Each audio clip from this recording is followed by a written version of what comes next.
จากใจแฟนเก่าครับ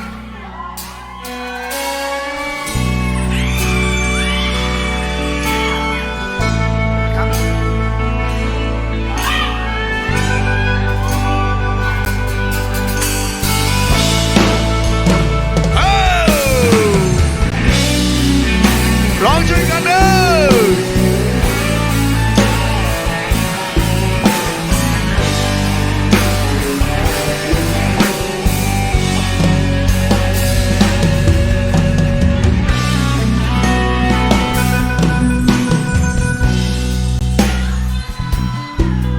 ออกจากลายบ่ยากปานใด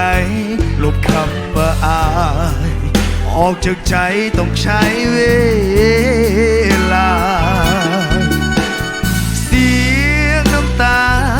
ย้อยหล่นลงดินเสียงดังก้องฟ้าอายมาสร้างบอกลาทั้งที่ยังหักกันเบิดใจกลายเป็นคนเจ็บเก็บความช้ำซ้ำเติมบาดแผล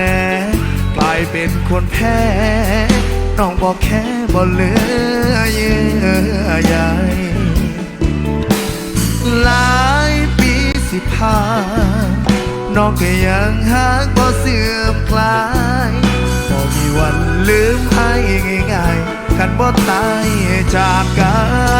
นหากเคยฝันเคยหวังก็พังทลายขอยืนไว้อะไรให้ความหักเจ้าของช่วยกันได้ไหมให้ร่วมงานกินดองสมน้ำหน้าเจ้าของให้มันสาแก่ใจมาเบิ่งเขาบอนใครมันขาดใจตายตอนนั้นเจ้าบ้า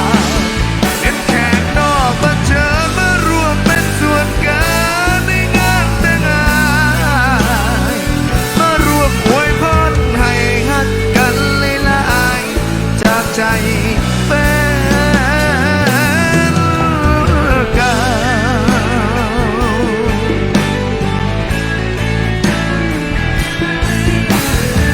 หนึ่งผลงานเพลงของเพื่อนผมครับคะแนนนั้นจะนานเงินจากซิงมิวสิก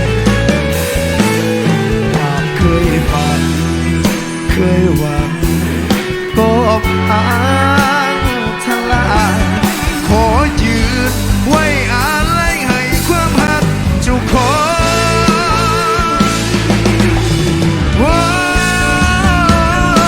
ร่วมงานกินดองสมน้ำหน้าเจ้าของเบิ่งเขาบอกใครมันขาดใจตายตอนหน้าเจ้าบ้าเป็นแขกนอกบันเชิญมาร่วมเป็นส่วนกันในงานแต่งงานมาร่วมอวยพรให้ฮักกันหลายๆจากใจแฟนเก่าหนึ่งมาให้ร่วมงานกินดอง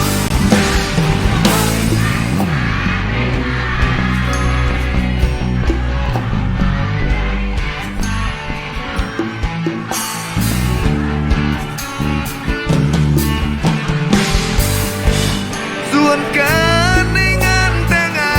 นมารวมอวยพรให้ฮักกันหลายๆจากใจ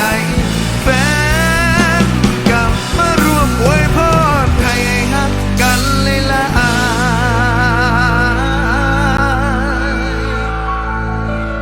ๆจากใจผัวเมียเก่าโอ้สูงกันมาโอ้